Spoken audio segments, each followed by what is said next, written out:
오늘 함께 나눌 하나님 말씀은 요한계시록 19장 1절부터 10절까지입니다. 이 일 후에 내가 들으니 하늘에 허다한 무리의 큰 음성 같은 것이 있어 이르되 할렐루야 구원과 영광과 능력이 우리 하나님께 있도다.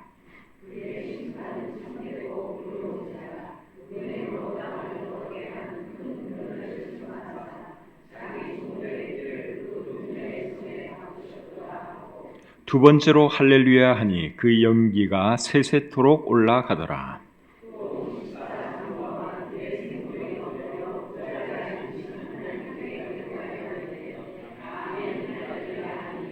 보좌에서 음성이 나서 이르시되 하나님의 종들 곧 그를 경외하는 너희들아 작은 자나 큰 자나 다 우리 하나님께 찬송하라 하더라.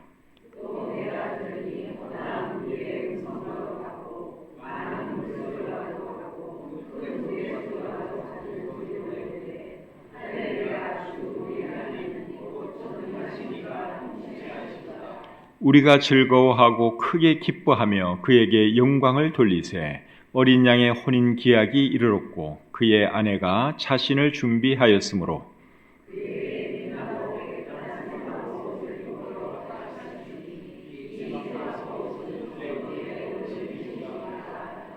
천사가 내게 말하기를 기록하라. 어린 양의 혼인잔치에 청함을 받은 자들은 복이 있도다 하고 또 내게 말하되 이것은 하나님의 참되신 말씀이라 하기로 내가 그 발 앞에 엎드려 경배하려 하니 그가 나에게 말하기를 나는 너와 및 예수의 증언을 받은 내 형제들과 같이 된 종이니 삼가 그리하지 말고 오직 하나님께 경배하라. 예수의 증언은 예수의 하더라. 아멘. 오늘은 요한계시록 19장 1절부터 10절까지의 말씀을 본문으로 해서 하나님을 찬양하고 하나님께 경배하라 이런 제목으로 하나님 말씀 전하기를 원합니다. 오늘 읽은 이 본문 말씀에 보시면 할렐루야라고 하는 단어가 4번 나옵니다. 할렐루야라고 하는 말의 의미는 야훼를 경외하라, 여호와를 경외하라 그러한 뜻이죠.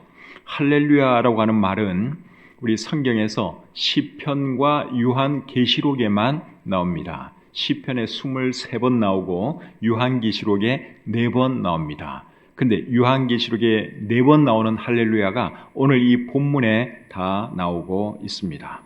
그리고 오늘 이 본문에는 경배라고 하는 단어가 2번 나오고 찬송이라고 하는 단어도 1번 나옵니다. 그래서 오늘 이 본문 말씀은 성도들이 하나님을 찬양하고 하나님께 경배하는 그런 내용인 것을 우리가 알 수 있습니다. 성도들이 어디서 지금 하나님을 예배하는가 하면 하늘에서 예배하고 있습니다. 1절 말씀을 보시면 이 일 후에 내가 들으니 하늘에 허다한 무리의 큰 음성 같은 것이 있어 이르되 할렐루야 구원과 영광과 능력이 우리 하나님께 있도다. 이거 보니까 하늘에 허다한 큰 무리의 음성이 있었다 그렇게 말을 하고 있죠. 그러니까 이 성도들은 이 땅에 있는 성도들이 아니라 하늘에 있는 성도들입니다. 공중으로 들림받은 그 성도들이 하나님을 찬양하고 있는 것이죠. 오늘 읽은 이 본문 다음에는 어떤 내용이 나오는가 하면 예수님께서 지상으로 재림하시는 내용이 나옵니다. 그래서 오늘 이 본문은 공중으로 들림받은 성도들이 예수님과 함께 지상으로 내려오기 전에 공중에서 하나님을 찬양하고 하나님을 예배하는 그러한 내용입니다. 오늘 이 본문을 통해서 찬양과 경배에 대해서 함께 생각해 보기를 원합니다. 여러분, 찬양과 경배는 누구에게 하는 것이죠?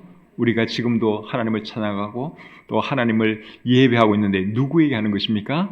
하나님에게 하는 것이죠. 10절 말씀을 보겠습니다. 내가 그 발 앞에 엎드려 경배하려 하니 그가 나에게 말하기를 나는 너와 및 예수의 증언을 받은 내 형제들과 같이 된 종이니 삼가 그리하지 말고 오직 하나님께 경배하라. 사도 요한이 자기에게 말하는 천사에게 경배하려고 했어요. 그 천사가 굉장히 위험 있게 보였던 모양입니다.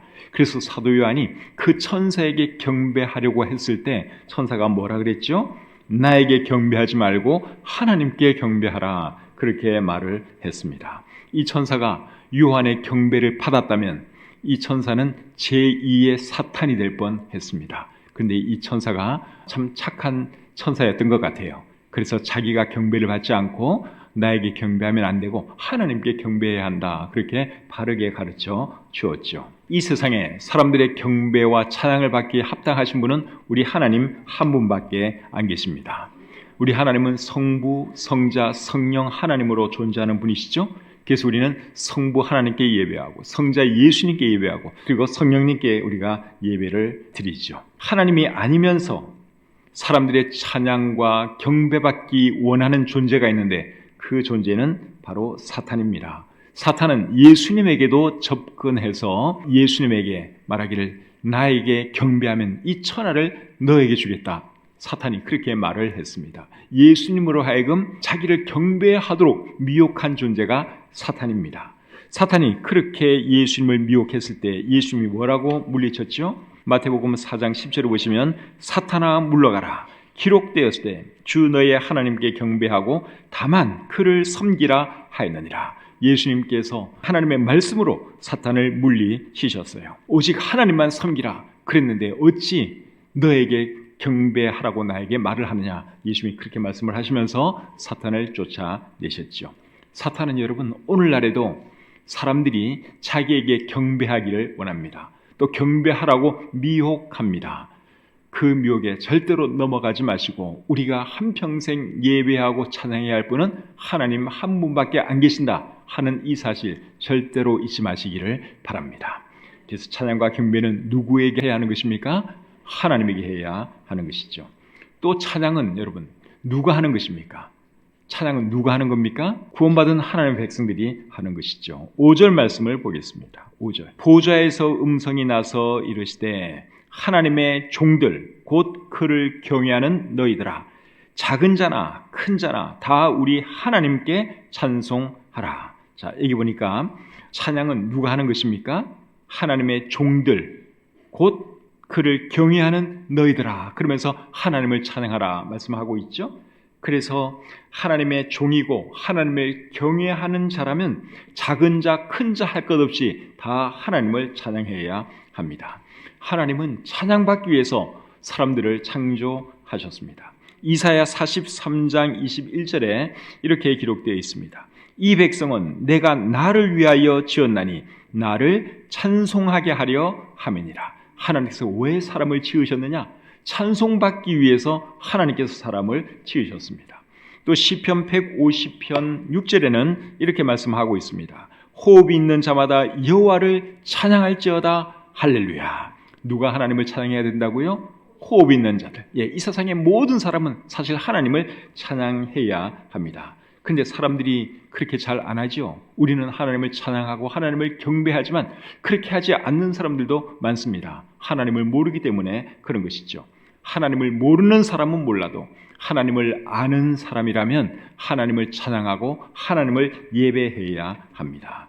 그것이 하나님께서 우리를 구원해 주신 목적이기 때문에 그렇습니다. 에베소서 1장 5절과 6절에 이렇게 말씀하고 있습니다. 그 기쁘신 뜻대로 우리를 예정하사 예수 그리스도로 말미암아 자기의 아들들이 되게 하셨으니 이는 그가 사랑하시는 자 안에서 우리에게 거저 주시는 바 그의 은혜의 영광을 찬송하게 하려는 것이라. 하나님께서 왜 우리를 구원해 주셨다고 말씀하고 있어요? 하나님을 찬송하게 하려고 하나님께서 우리를 구원해 주셨다. 그렇게 말씀하고 있죠. 그렇기 때문에 구원받은 사람이라면 남녀노소 빈부귀천 할 것 없이 다 하나님을 찬양해야 합니다. 시편 148편 11절 12절 제가 읽어보겠습니다. 148편 11절 12절 세상의 왕들과 모든 백성들과 고관들과 땅의 모든 재판관들이며 총각과 처녀와 노인과 아이들아 여호와의 이름을 찬양할지어다. 모든 사람 다 찬양하라 그 말입니다. 남녀노소 빈부귀천할 것이 누구라도 하나님을 찬양하라. 우리 성경은 그렇게 말씀하고 있습니다. 그래서 찬양은 누가 하는 것입니까? 하나님을 아는 사람들, 하나님의 종이 된 사람들, 하나님을 경외하는 자들이라면 누구나 하나님을 찬양해야 하는 것이죠. 세 번째로 찬양은 어떻게 하는 것입니까? 찬양은 어떻게 하는 것인가 하면 오늘 보면 7절에 나옵니다. 우리가 즐거워하고 크게 기뻐하며 그에게 영광을 돌리세. 자, 이 말씀을 잘 보시면 찬양은 어떻게 하는 것입니까? 즐거워하고 크게 기뻐하며 하나님께 영광 돌리면서 하는 것이다 하는 것을 알 수 있죠. 구원받은 사람들에게는 하나님께서 큰 기쁨을 우리 마음에 주셨습니다. 그 기쁨에 대해서 다윗은 시편 4편 7절에서 이렇게 말을 하고 있습니다. 주께서 내 마음에 두신 기쁨은 그들의 곡식과 새 포도주가 풍성할 때보다 더하니이다. 그리고 30편 11절에서는 또 이렇게 말을 합니다. 주께서 나의 슬픔이 변하여 내게 춤이 되게 하시며 나의 베옷을 벗기고 기쁨으로 띄우셨나이다. 하나님께서는 다윗에게 큰 기쁨을 주셨어요. 그 기쁨을 그가 이렇게 표현을 하고 있습니다. 그래서 하나님께서 우리에게 주신 그 기쁨을 입으로 나타내는 것, 이것이 찬송이죠. 그래서 찬양할 때는 기쁘고 즐겁게 해야 하는 것입니다. 원래 찬송이랑 노래 자체가 여러분 기쁨이 있을 때, 흥이 있을 때 하는 것 아닙니까? 물론 슬플 때도 하고 사람이 죽었을 때도 노래 아닌 노래를 하죠. 슬픔의 노래를 하긴 하지만 원래 노래라고 하는 것이 기쁨이 있을 때 노래하는 것입니다. 그런데 하나님께서 우리에게 기쁨을 주셨어요. 즐거움을 주셨습니다. 그것을 우리의 입으로 나타내야 할 줄 믿습니다. 그래서 찬송은 어떻게 하는 것입니까? 기쁘고 즐겁게 하나님을 찬양하면서 하나님께 영광 돌리면서 해야 하는 것이죠. 이 면에 있어서 우리에게 좋은 본을 보여주신 분이 다윗 왕입니다. 다윗 왕은 하나님의 궤가 다윗 성 안으로 들어올 때 너무나 기뻐서 등실등실 춤을 추었습니다. 사무엘하 6장 14절 15절 말씀 한번 읽어드리겠습니다. 다윗이 여호와 앞에서 힘을 다하여 춤을 추는데 그때에 다윗이 배 에봇을 입었더라. 다윗과 온 이스라엘 족속이 즐거이 환호하며 나팔을 불고 여호와의 궤를 메어 오니라. 다윗이 너무너무 기뻐서 춤을 추었는데 힘을 다하여 춤을 추었다, 그렇게 말을 하고 있죠. 그 모습을 보고 사울의 딸이자 자기의 아내인 미갈이 다윗에게 빈정거렸습니다. 왕이 채통도 없이 여종들 앞에서 그렇게 춤을 추었다고 빈정거렸습니다. 그 말을 듣고 다윗이 이렇게 말을 합니다. 사무엘하 6장 21절입니다. 다윗이 미갈에게 이르되 이는 여호와 앞에서 한 것이니라. 그가 내 아버지와 그의 온 집을 버리시고 나를 택하사 나를 여호와의 백성 이스라엘의 주권자로 삼으셨으니 내가 여호와 앞에서 뛰놀리라. 하나님께서 나에게 그렇게 큰 복을 주셨는데 내가 어찌 하나님을 찬양하지 아니할 수 있겠는가? 내가 하나님 앞에서 한평생 뛰어놀 것이다. 한평생 내가 하나님을 찬양할 것이다. 그렇게 말을 했습니다. 다윗의 한평생은 노래하는 삶이었어요. 하나님을 찬양하는 삶이었습니다. 여러분 마음에도 하나님께서 기쁨을 주셨습니까? 그러면 그 기쁨을 여러분 노래로 찬양으로 표현하시기를 바랍니다. 찬양하시되 즐거워하고 크게 기뻐하며 하나님께 영광 돌리면서 하시기를 바랍니다. 시편 149편 3절에 이런 말씀이 있습니다. 춤추며 그의 이름을 찬양하며 소고와 수금으로 그를 찬양할지어다. 5절 성도들은 영광 중에 즐거워하며 그들의 침상에서 기쁨으로 노래할지어다. 어디에 있든지 그 자리가 침상이든지 방이든지 사무실이든지 그 자리가 어디든지 기쁨으로 노래하라. 영광 중에 즐거워하라. 그렇게 말씀을 하고 있습니다. 그렇게 할 수 있는 저와 여러분들이 되시기를 우리 주님의 이름으로 축복합니다. 네 번째로 찬양은 언제까지 하는 것인가 하는 거예요. 여러분 찬양은 언제까지 하는 겁니까? 찬양은 영원토록 하는 거예요. 그렇죠? 죽을 때까지가 아니라 영원토록 하는 것입니다. 본문 3절 말씀을 보겠습니다. 3절 두 번째로 할렐루야 하니 그 연기가 세세토록 올라가더라. 그 연기가 세세토록 올라간다. 그렇게 말씀을 하고 있는데 악한 자들에 대한 하나님의 심판이 세세토록 계속된다. 그 말이죠. 하나님의 심판이 세세토록 계속되면 하나님도 세세토록 존재하시는 분이죠. 그렇기 때문에 찬양도 세세토록 해야 하는 것입니다.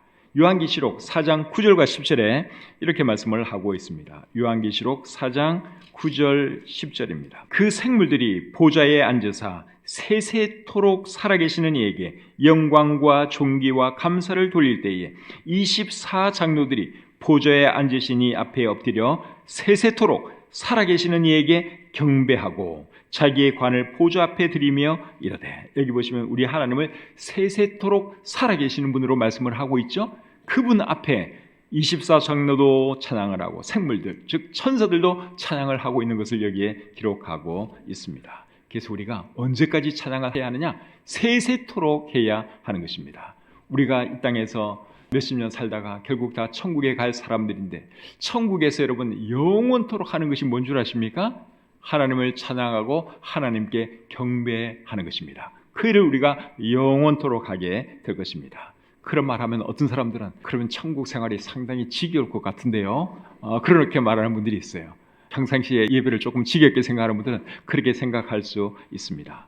이 땅에서 우리가 드리는 예배는 우리의 부족함과 우리의 여러 가지 한계 때문에 지루하게 느껴질 수도 있어요. 제가 설교를 시원찮게 한다든가 찬양이 별로라든가 그러면 뭐 예배가 뭐 이래, 여러분이 그렇게 느낄 수 있어요. 근데 우리가 천국에서 주님을 예배하고 천국에서 주님을 찬양하고 경배하는 것은 완벽합니다. 그렇기 때문에 천국 예배는 뭐 전혀 지루하거나 그러지를 않습니다. 천국에서 드리는 예배는 최고의 기쁨과 환희의 연속이라고 생각하시면 됩니다. 최고의 기쁨, 최고의 환희, 그 상태가 지속되는 것, 그게 천국에서의 예배입니다. 그것이 천국에서의 생활입니다.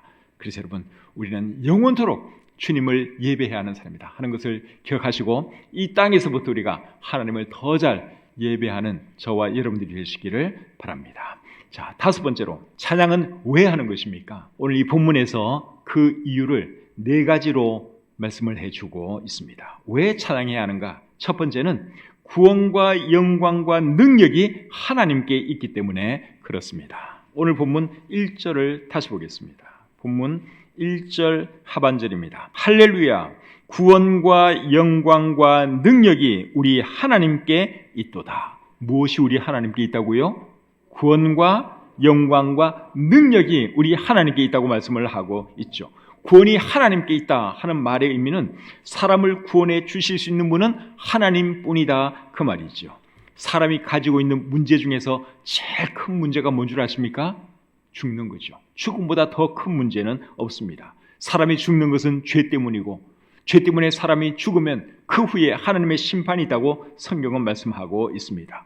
그 문제로부터 우리를 구원해 주실 수 있는 분은 하나님 한 분밖에 안 계십니다. 그것이 구원이 하나님께 있다 하는 이 말의 의미입니다. 그리고 영광이 또 하나님께 있다고 말씀을 하고 있죠. 영광이 하나님께 있다 하는 이 말의 의미는 하나님은 영광 받기에 합당하신 분이다, 그 말입니다. 하나님은 우리를 만드신 분이에요. 우리를 구원해 주신 분이에요. 그리고 우리를 통해 영광 받기 위해서 하나님은 우리를 창조하셨습니다. 그렇기 때문에 하나님께 영광 돌리며 살아가는 것은 너무나 당연한 일이죠. 이사야 43장 7절에 이렇게 말씀을 하고 있습니다. 내 이름으로 불려지는 모든 자, 곧 내가 내 영광을 위하여 창조한 자를 오게 하라. 그를 내가 지었고 그를 내가 만들었느니라. 하나님께서 사람을 만드셨는데 왜 만드셨느냐? 하나님의 영광을 위하여 만들었다, 그렇게 말씀을 하고 있죠. 그래서 우리는 하나님께 영광 돌리며 살아야 하는 것이죠. 그 말의 의미가 영광이 하나님께 있다 하는 이 말의 의미입니다. 또 능력이 하나님께 있다 그랬습니다. 능력이 하나님께 있습니다. 이 말의 의미는 하나님은 전지전능하신 분이다. 하나님과 같은 능력을 가진 분이 이 세상에 없다, 그 말이죠.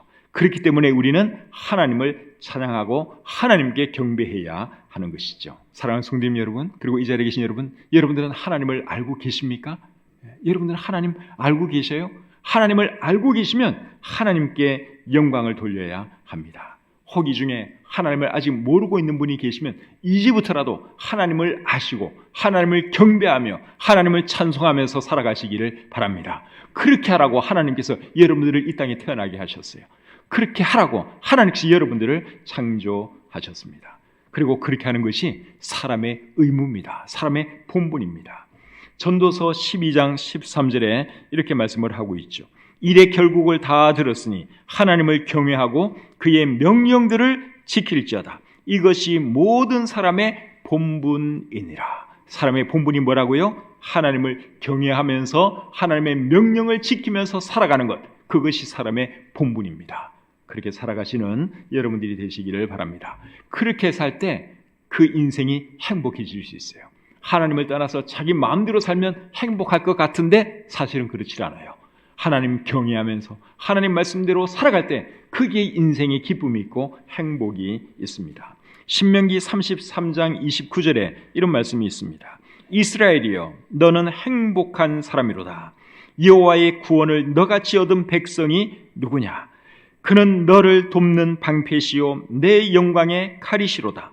내 대적이 내게 복종하리니 네가 그들의 높은 곳을 밟으리로다. 하나님께서 이스라엘에게 하시는 말씀인데 너는 행복한 사람이다. 그렇게 말을 했습니다. 저와 여러분도 행복한 사람들이죠. 하나님을 우리의 아버지로 모시고 또 우리가 하나님을 찬양하고 하나님을 경배하고 살아가는 이 삶이 여러분 얼마나 즐겁고 행복한 삶입니까? 그래서 우리가 하나님을 찬양해야 하는 첫 번째 이유는 하나님은 구원과 영광과 능력이 무한하신 분이기 때문에 그렇다 하는 것이죠. 두 번째로 하나님을 찬양해야 하는 이유는 하나님의 심판은 참되고 의롭기 때문에 그렇습니다. 자, 본문 2절을 보겠습니다. 본문 2절입니다. 2절 상반절을 읽겠습니다. 그의 심판은 참되고 의로운지라. 여기서 그는 하나님이죠. 하나님의 심판은 참되고 의롭다. 그렇게 말씀을 하고 있는데 이 말씀의 의미는 하나님의 심판은 공정하다. 하나님의 심판은 공의롭다. 그러한 말씀입니다. 어떤 사람들은 사랑의 하나님이 왜 사람들을 벌하시느냐고, 왜 사람들을 지옥에 보내시느냐고 묻는 분들이 계세요. 그 대답이 뭡니까?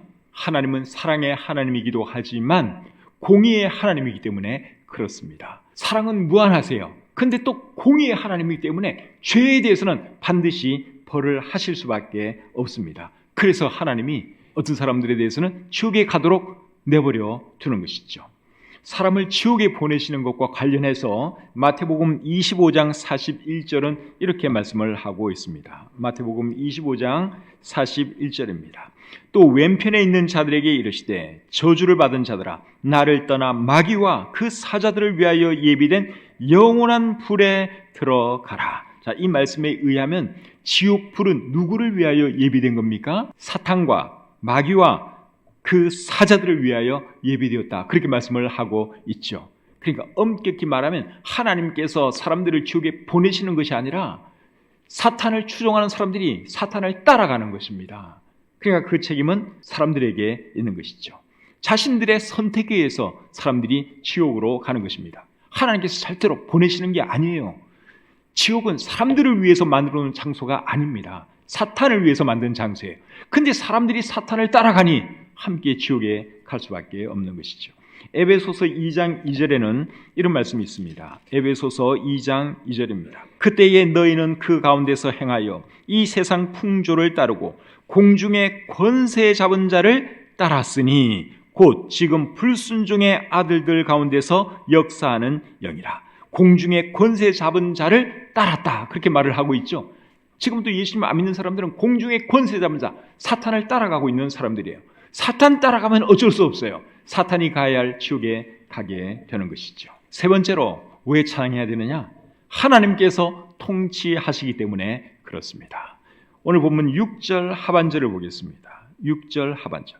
할렐루야 주 우리 하나님 곧 전능하신 이가 통치하시도다. 다시 한번 읽겠습니다. 할렐루야 주 우리 하나님 곧 전능하신 이가 통치하시도다. 이 세상을 통치하는 분이 누구십니까?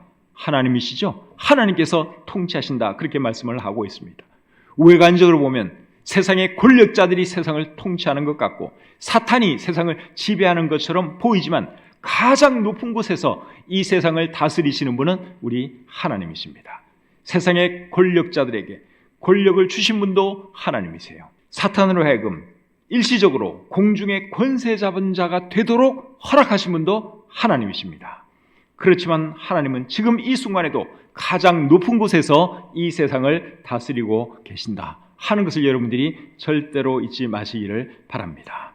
근데 여러분, 하나님의 통치가 지금은 별로 실감이 안 될 수도 있어요. 하나님이 눈에 보이는 것도 아니고 정말 하나님이 통치하시는 거 맞나? 내가 볼 때는 세상에 저 사람이 지금 세상의 통치자 같은데 저 사람이 권력자고 저 사람 마음대로 하는 것 같은데 우리 생각은 그렇잖아요.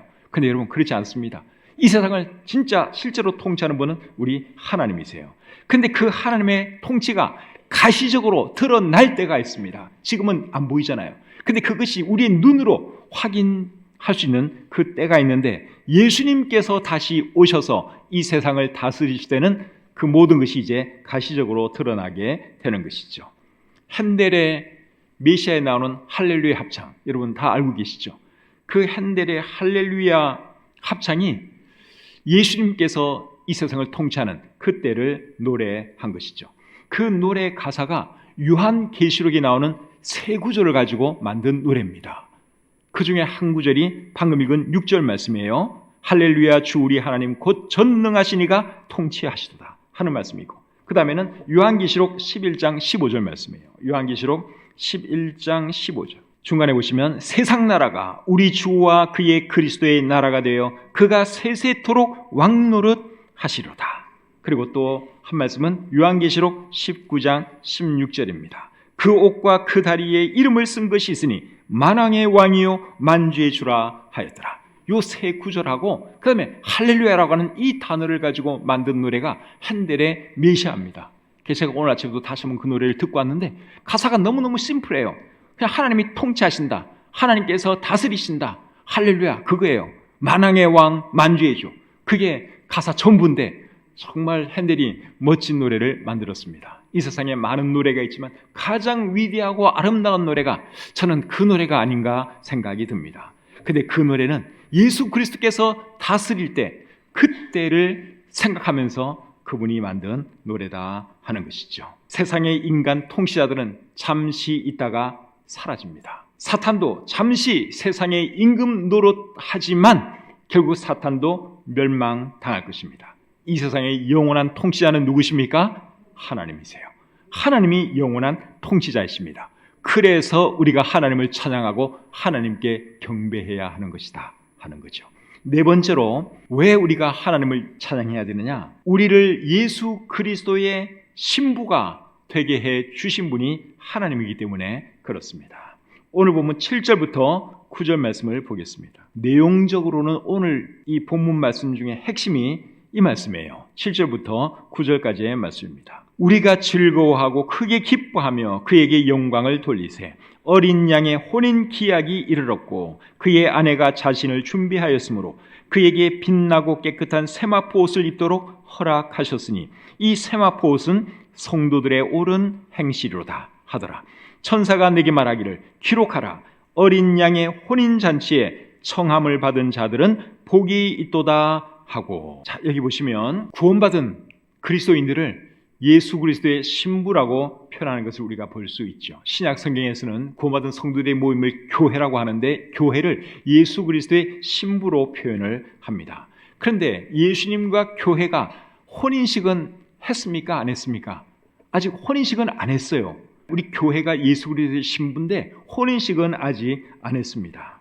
언제 하게 되는가 하면 교회가 공중으로 들림받고 예수님 만나서 예수님과 함께 지상으로 내려오기 전에 혼인 예식을 하게 됩니다. 방금 읽은 말씀이 그것을 말씀하고 있는 내용입니다. 그래서 예수님께서 우리를 예수님의 신부로 맞이해 주신 그 사실을 생각하면 여러분 얼마나 고맙고 감사합니까? 그렇기 때문에 우리는 하나님을 찬양해야 하는 것이고 또 거기에 걸맞는 삶을 살아야 하는데 거기에 걸맞는 삶이라고 하는 것은 정결한 삶, 거룩한 삶이죠. 8절에서 이렇게 말합니다. 그에게 빛나고 깨끗한 세마포 옷을 입도록 허락하셨으니 이 세마포 옷은 성도들의 옳은 행실이로다. 하나님께서 우리에게 빛나고 깨끗한 세마포 옷을 입혀주신다 그렇게 말씀을 하고 있는데 실제로 빛난 흰 세마포 옷을 입혀주세요. 요한계시록 19장 14절에도 보시면 성도들이 하얀 세마포 옷을 입고 예수님을 따르는 것이 여기 기록되어 있습니다. 근데 왜 하필이면 다른 색이 아니고 흰색이냐? 왜 빛나고 하얀 세마포 옷이냐? 그것이 성도들의 옳은 행실을 나타내는 것이기 때문에 그렇습니다. 그래서 우리가 하나님 앞에서 바르게 살아야 하는 것이죠. 그런데 9절에 보면 천사가 내게 말하기를 기록하라. 어린 양의 혼인잔치에 청함을 받은 자들은 복이 있도다. 교회는 예수 그리스도의 신부예요. 그런데 여기 보니까 또 그 혼인 예식에 청함을 받은 사람들이 있다. 그렇게 말씀을 하고 있죠. 이 사람들은 누굴까요? 이 사람들은 교회, 구원받은 사람들이 우리를 말하는 것이 아니라 이 사람들은 구약 시대의 성도들을 말하는 것입니다. 신약 시대 성도들은 예수 그리스도의 신부예요. 그런데 여기에 청함을 받은 사람, 이제 하객으로 초청받은 이 사람들은 구약 시대 성도들을 말하는 거예요.